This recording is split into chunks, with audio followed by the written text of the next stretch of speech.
Você quer falar alguma coisa sobre a pandemia em particular hoje, nesse dia específico, dia 9 de abril? Tem alguma fala sua?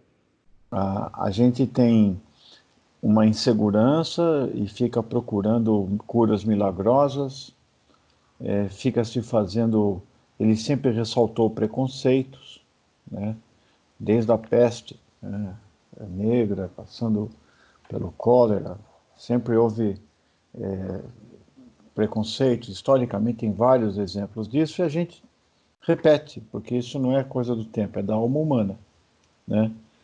E eu vejo tanta bobagem se falar em termos de tratamento e de medidas econômicas que a gente não chega na essência. Por força das circunstâncias, eu estou trabalhando 12 a 14 horas por dia e não tenho como me ocupar dessas discussões, né? Então, negócio de cloroquina, de gente falando, todo mundo virou 1 milhão de cientistas no mundo, né? Então, isso atrapalha demais. Mas era isso que eu queria dizer. Eu vejo com preocupação e também vejo coisas legais. Tem um lado bom disso, porque tem muito voluntário, né? Tem muita gente que, mesmo lá na autópsia que a gente faz, que tem um certo risco, tem gente trabalhando de graça, podia estar em casa, né?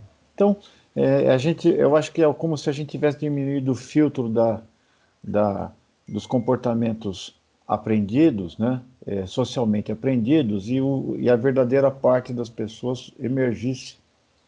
É como se a gente tivesse tirado aquele véu que nos protege das nossas virtudes e defeitos e passasse a se mostrar mais como é. Você falou, você citou de passagem a cloroquina, né? É um assunto que está muito presente, né? A gente teve duas situações do Davi Wip e do Roberto Calil, que de uma certa maneira escancararam Mas tem várias questões aí, né? Tem o sigilo do tratamento e tem essa situação do medicamento que a gente não sabe se funciona ou não. E aí tem a coisa milagrosa, entre aspas, que você comentou. Onde que você está nessa discussão? A cloroquina, ela começou a ser usada, ela já foi tentada com várias soluções virais, porque ela tem uma propriedade, três coisas que a cloroquina faz. Ela mata protozoários, ela é a droga de escolha na malária. Ela é imunoestimulante, e esse vírus, isso a gente sabe, agora eu vou dizer o que eu tenho incerteza, né? Quer dizer, os relatos mostram que ela é imunoestimulante, e nós sabemos com muita precisão de que esse vírus induz uma imunodepressão grande, é como que se o pulmão tivesse ficado abandonado à sua própria sorte. As células inflamatórias, todos os órgãos, a medula óssea, o baço e a imunidade local, ele tem uma conversa que a gente tem que saber exatamente qual é a via disso, que impede que se monte uma resposta inflamatória eficiente contra ele. E a cloroquina tem um potencial de imunoestimulação, mas ela demora tempo para ter esse efeito, né? E também ela faz antiadesividade plaquetária. Ela tem um potencial de reduzir digamos, o potencial de formação de trombos. No surto do SARS, ela foi utilizada em estudos pequenos e como o SARS durou pouco, não deu para fazer o protocolo controlado. E esse estudo francês de Marseille é um estudo, digamos, que o potencial de demonstrar efeito é muito pequeno, porque além da amostra pequena, se você for incluir os pacientes que morreram, que foram excluídos da análise, e colocar os que não fizeram o teste no dia, porque o desfecho dele era tempo de negatividade do vírus. As evidências ficam muito mais fracas ainda. Mas no momento que você está perdendo o paciente, ou você está com, ou um próprio médico, eu não sabia da história do Davi Wip ou do Calil, porque eu não tenho tido tempo de ler jornal. Se você está lá com uma chance de 10% ou 8% de ter uma complicação, você toma não só por via oral, como também por via das dúvidas, né? E também para os médicos que estavam perdendo gente e no desespero, dar a cloroquina é, é uma atividade que você faz, mas não mais por esperança do que por convicção. Ah, entendi. Sim. E mais por não ter o que fazer. Então, então existe a situação real que não foi colocada assim. Existe algumas evidências fracas que ela pode ajudar o estudo e existem relatos anedóticos, mas que numa epidemia você usa, mas não que isso seja uma certeza. E aí tem um debate. Se você usar no estudo da Fiocruz, que foi usado em fase tardia, que foi o melhor controlado aqui no Brasil, em alguns outros, eles mostraram que também no New England saiu um editorial, ele não mostrou efeito. Então eu falo, não, mas você tem que dar antes, né? Então a dúvida você tem que dar antes. Se der tarde, você já tem uma tempestade de citocinas e não funciona. Bom, enfim, existem várias dúvidas significantes, mas aí a situação subiu para uma discussão que aí foge da que eu estou te falando, que é no primeiro início, né?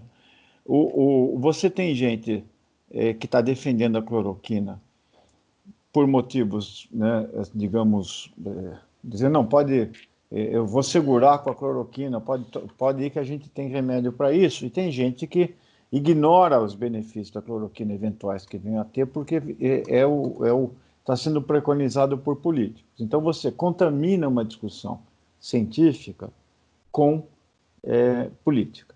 Eu acho, agora sim, do feeling, do que eu conheço e do que eu vejo do pessoal, dos resultados fazerem, é que a cloroquina não vai ser a bola mágica, não. Não é uma coisa que você pode sair e tomar. Isso está sendo vendido ou como e pode ser útil em alguns casos, talvez na fase inicial, é o que está, talvez, mas com uma medicação auxiliar, não é ela que curou, né? Quer dizer, você não tem número, mas eu posso estar errado, eu torço para estar errado. E eu não tenho me manifestado justamente por isso, porque hoje qualquer coisa que você falar de cloroquina, se você for contra ou se você for a favor, você é guindado a uma posição de um defensor, de um paladino de uma causa.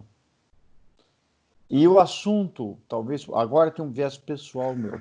Você encarar uma pessoa morta e conversar com a família dela do que morreu, pedir autorização para ela fazer uma doação de conhecimento, não doação de órgão. Você fala assim, a gente vai pedir para tirar um fragmento do pulmão, do fígado, do coração, da medula óssea, sem abrir o corpo, respeitando, fazendo a coisa menos invasiva possível, para tentar evitar que outras famílias ou outras pessoas passem por isso, tentar acelerar isso, você se contrasta com uma situação de difícil. E eu acho que isso é sério demais para virar discussão de deputado, de ministro, de senador, de economista, de ideólogo ou de redes sociais. O HC tomou a decisão institucional de entrar de frente. Então, aconteceu no HC uma coisa que eu nunca vi acontecer. Ele pegou 900 leitos do Instituto Central e transformou em corona. 700 para cuidados não intensivos e 200 para intensivos. O HC, ele se mobilizou e o pessoal está trabalhando que nem um maluco. A gente tem reunião o dia inteiro. Quer dizer, houve uma decisão institucional para tudo e vamos cuidar disso, como se fosse uma guerra. Que nem tinha fábrica que fazia coisa na guerra e faz paraquedas. Então, esse foi a decisão. Tem os laboratórios todos, né, do Central e tal, estão ajudando a fazer teste. A USP, como um todo, está fazendo máscara, desenvolvendo o ventilador, fazendo coisa. Então, houve sim uma resposta. Então, eu fiquei orgulhoso de fazer parte dessa instituição. Eu diria que ela respondeu bem mas sempre tem que considerar que sempre tem um viés de você fazer parte, você tem uma autoindulgência maior para você do que para as outras coisas. Mas eu normalmente sou muito crítico, eu sou uma daquelas pessoas chatas que muito crítico, mas eu achei que fomos bem. Você. Agora eu só ia falar um pouco de um assunto que é a especialidade sua, que é meio ambiente e poluição, né? É, eu li um artigo da BBC que concluía dizendo que era um especialista dizendo que a ciência está nos dizendo que devemos reavaliar nosso relacionamento com a natureza a partir dessa situação que aconteceu. Tem a ver?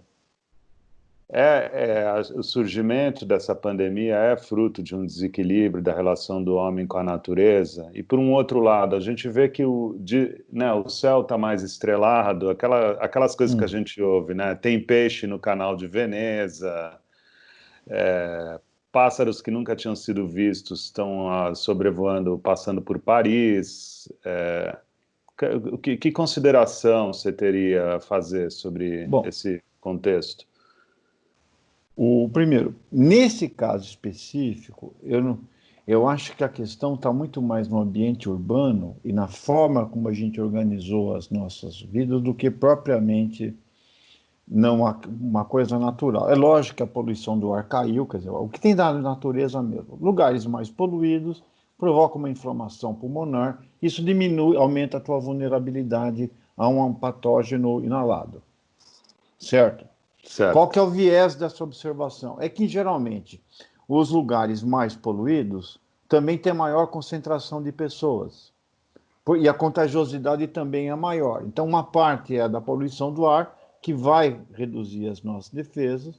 Todo lugar que tem poluição, você tem mais infecção respiratória, e o coronavírus vai ser uma delas. Tá? Certo. Uhum. Tem os benefícios da redução da poluição, ou seja, deixa de morrer gente de poluição e também de acidente de trânsito. O número de acidentes de trânsito caiu muito por causa que diminuiu a circulação de carros. Mas a relação, historicamente, as pandemias tiveram mais a ver com o ambiente urbano do que propriamente com o ambiente global.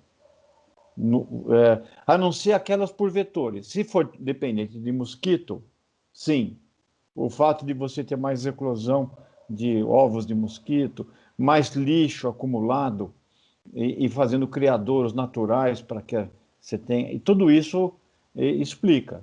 Né? A febre amarela que a gente teve há 2 anos atrás, 1 ano e meio atrás, tem a ver com isso. Mas no caso da transmissão interpessoal, não. Eu vou tentar explicar em 5 minutos. Veja, a primeira pandemia sempre foi peste global. Tem relatos, né?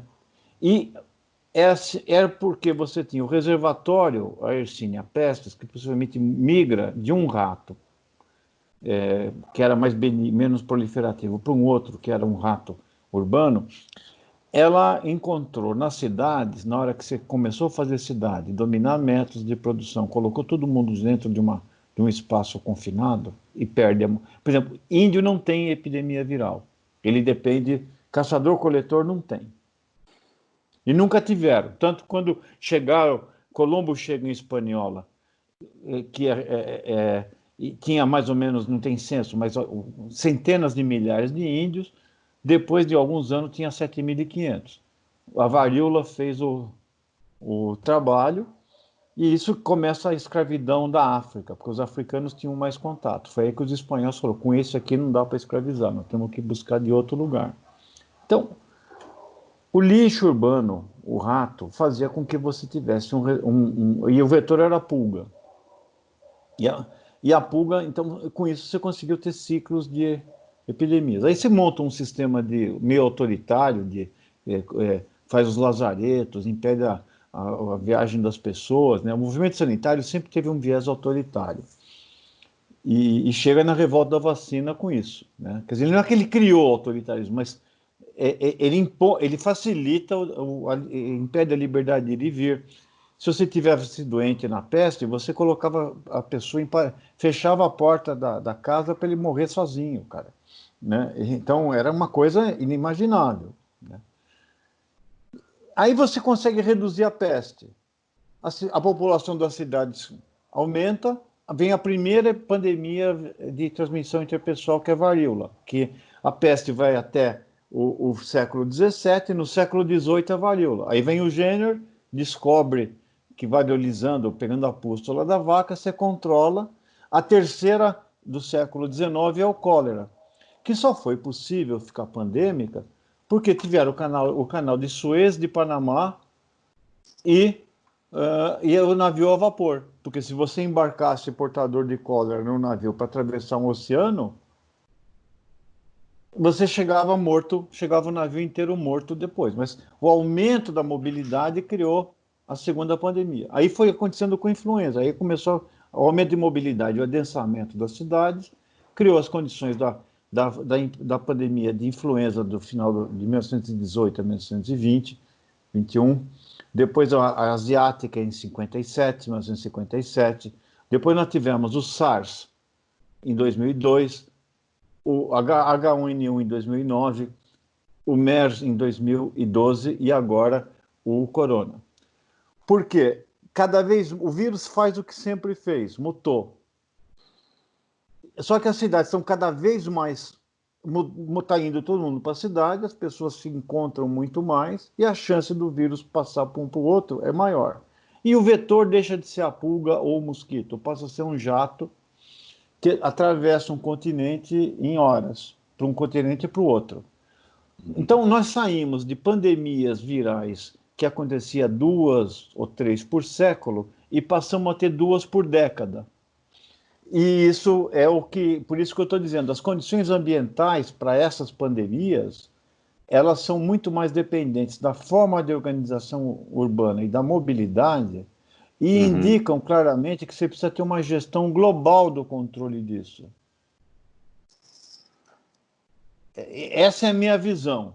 Então, eu acho que, ou seja, doenças que têm vetor, inseto ou coisa que nada, é contaminação global. Essa que depende de transmissão interpessoal, eu acho que depende das condições do ambiente, sim, mas urbano, e da forma de organização do mundo do jeito que ele está. O que dá para fazer é o que vai fazer no futuro. Como é que eu vejo esse futuro? Vamos lá. Bom, todos os períodos de crise sanitária ou guerras levaram a progresso na medicina e na tecnologia de saúde. Quer dizer, nós vamos sair... O Ambroise Paré inventa a sutura nos campos de batalha porque o pessoal cauterizava com óleo fervente. E acabou o óleo fervente, ele começou a costurar com seda e melhorou muito a sobrevida, né? A penicilina só foi tornada comercial 20 anos depois, ou um pouquinho menos, por causa da Segunda Guerra Mundial, as manobras de reanimação de vida. A guerra sempre trouxe investimentos maciços. E nós vamos sair com uma capacidade de fazer vacinas muito mais rapidamente. E tecnologias de tratamento avançado, entender melhor as doenças inflamatórias. Quer dizer, o investimento que se fez agora só foi possível por causa da perda econômica de trilhões e o pessoal quer acabar antes disso. Acho que nós vamos sair também com uma nova forma de encarar o semelhante, porque eu vejo aqui no prédio, tinha gente que entrava no elevador, você mal cumprimentava, agora tem lá, posso ajudar, tal. Quer dizer, vai dar uma chacoalhada naquele autismo global, urbano, né, que a gente vive.